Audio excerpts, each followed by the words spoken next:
Guys, hands down.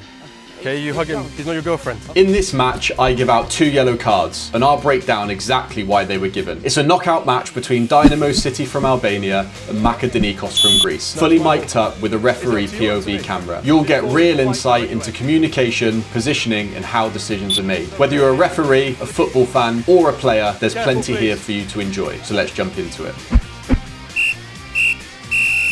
So early in the game, we get a corner and we make sure that we're talking to the lads all of the time, okay? Hands down, be careful, keep it steady, blah, blah, blah. Just making sure they understand that I'm watching them all of the time. Any holding, any pulling, etc. will be penalised, and so I want to make sure they understand that I'm watching them. Okay. This lad then unfortunately gets hit in the midriff with the ball, but because it's not a serious injury, we let play carry on. And then as that ball goes out for a goal kick, we check on the player. Hey, Mike, got him. So good. You okay, brother? Yeah.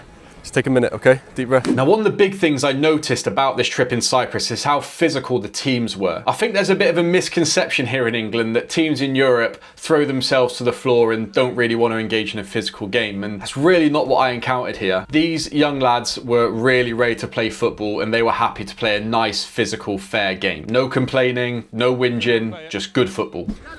Hey.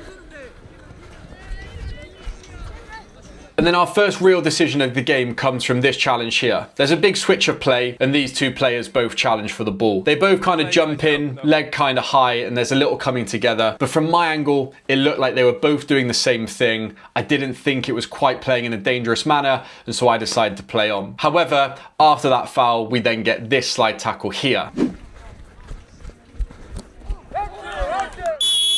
For me, with it being early in the game, I wanted to set the tone with the players on what I will allow and what I will not allow, and I felt like I could do this by having a conversation with the player. You'll see that as he gets fouled, he's already taken a very big touch, okay? So that ball is already way out here, and he's got a long way to get to that ball. For me, this tackle wasn't quite stopping a promising attack due to the nature of that touch, and so it was just a careless foul. You could argue that this is reckless. I didn't think so in the moment, and so I've opted for just a foul and a talking to. We then get a very strange situation. So the ball's played up down the line, and one of these trees is overhanging, and it hits it. Matten, my assistant referee, great guy from Denmark, signals, and he's telling me the ball is actually still on the pitch. So we come to the understanding that the ball was still on the pitch and it would have fallen to white, and so we opt for a drop ball. Why have we done that? Why not just give the throw in? So this is a bit of an interesting situation because typically you wouldn't have a tree overarching onto a football pitch. What some people will say is this is an outside agent, which is not quite correct,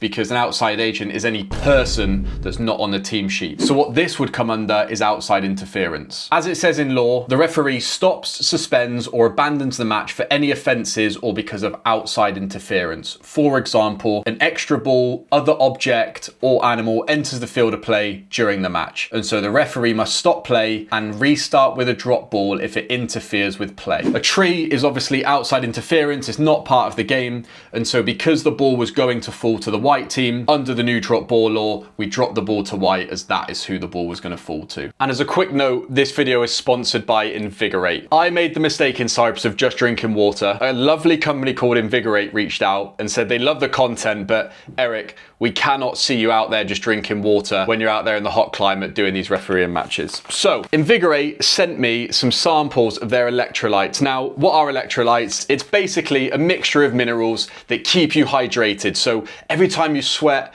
you lose salt, and if you just replenish that with water, you can actually still become dehydrated. So the ingredients are simply just sodium, potassium, magnesium, and calcium with a little bit of natural flavoring and natural sweetener. So massive thank you to Invigorate for supporting the channel. If you want to check Invigorate out, there'll be a link in the description, and thank you so much for supporting the channel. We then give our first yellow card of the game for this challenge.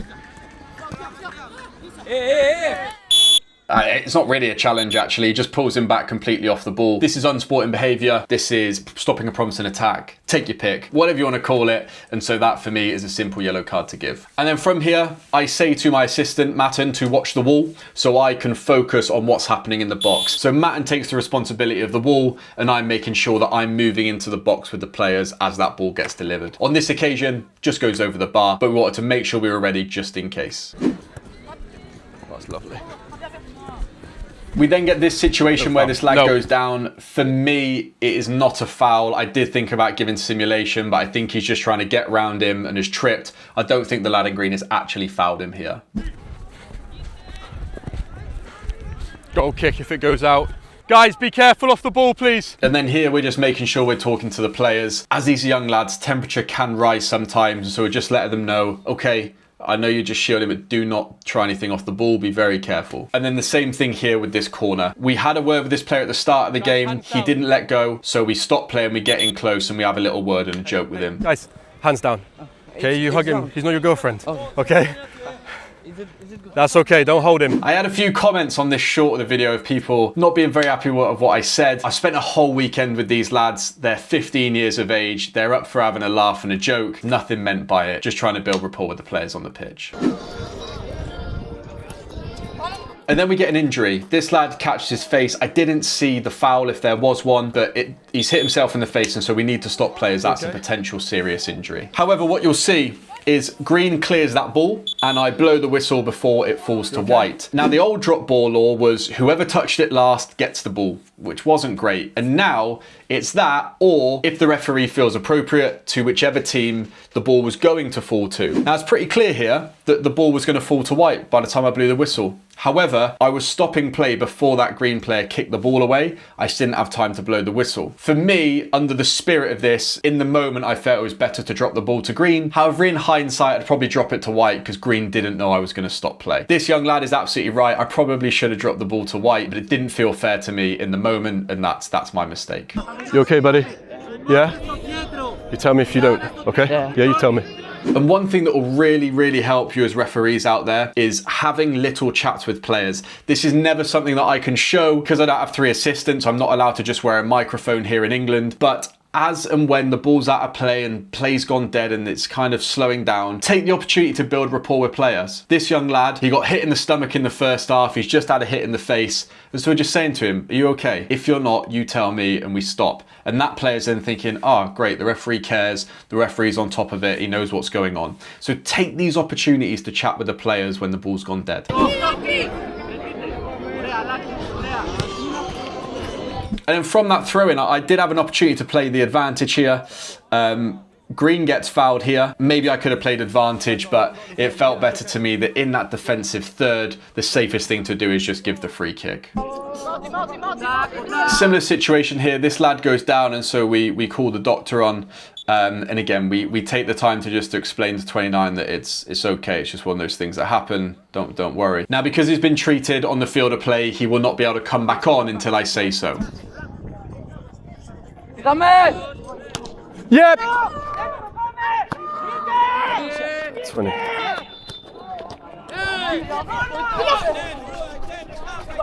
And then following that free kick, Macedonikos go on the break and they go 1-0 up. And as that was literally 2 seconds before half time, we blow the whistle and we get into the second half. Okay. And we start off the second half with some terrible positioning. We get hit by the ball. I wish I could blame the 5 games a day, but this was my first game of the second day. Was I a little bit tired? Yes. Was I getting around the pitch how I'd like? No. But the ball did hit me. I got in the way, and so we restart with a drop ball. Now, this is an interesting one. This had split people that I showed online. So these 2 lads are tussling. You can see there's a pull of the shirt from green. And there's calls for a penalty, but I decide to wave it away. For me, I didn't think there was enough in it for it to be a foul. I understand that they're holding, but I don't think that impacted the white player's movement, and so that's why I opted against a foul. We then get a great example of some teamwork. You can see that as that foul happens, I've got no view on what's going on here because of how crowded it is and quite frankly, my poor position. So Matt, my assistant, helps me out and he flags the foul for me. Great example of teamwork. In my pre-match, I said to them, watch my tolerance early in the game. As the game builds up, anything that's in your area, please flag and support me. And that's exactly what he's done. Another example of why it's so great to have 3 assistants, because in a game where I'm on my own and I miss that, that's an opportunity for the game to boil over because I missed a foul and people get frustrated. So thank you, Matten, for helping me out. It's okay. Hey, we don't need to scream though. Hey, you could have been thrown goal if you didn't make a meal of that. So the lad gets kicked. I want to stop play quickly because he's hurt. but I say to him, we don't really need you to scream. I would have given the foul anyway, and if he wouldn't have screamed and I wouldn't have blown, they'd have had an opportunity to go through on goal. And so I just wanted to let him know that I see the foul, we don't need the screams for me to give it. And then I should manage this free kick better. When I started out as a referee, I had the poor habit of standing by where the free kick needs to be taken all the time, and it was slowing the game down, it was causing me to get caught out. However, in this scenario, maybe I'd have been better marking out where that free kick should be taken so they didn't, you know, take the mick and come 10, 15 yards up. And then we get a quick break, and the only reason I've left this in is because I'm overtaking some teenagers. That's literally the only reason this is going in the video. We then get shouts for handball here. No, absolutely not, it hits his leg. And then we get this foul. This is just a clear kick, so we stop play. But then what happens is a little bit frustrating.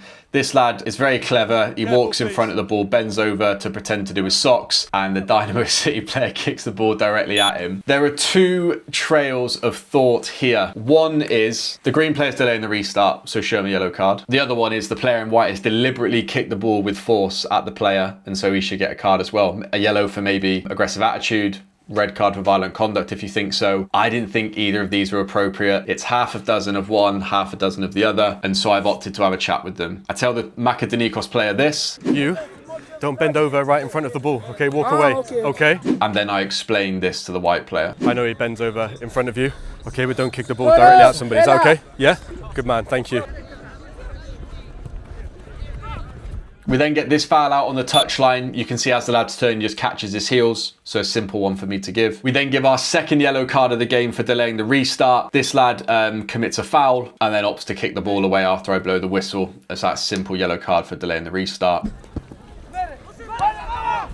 And then there are calls for a foul here. For me, it's not a foul. Both players have gone up. The green player has won it fairly. Similar to that challenge in the first half, I didn't think it was quite playing in a dangerous manner. Following that, the green team go on the break with under 30 seconds left, and they score to make it 2-0. And that, ladies and gentlemen, is full time. I hope you've enjoyed this review. If you want me to review the other games from the tournament, please let me know in the comments down below. I was out in the middle yesterday from when you're watching this, and so we'll be back to normal next week with the reviews. I hope you've enjoyed these videos. It's been such a pleasure to share it with you guys, and as always, I will see you next week.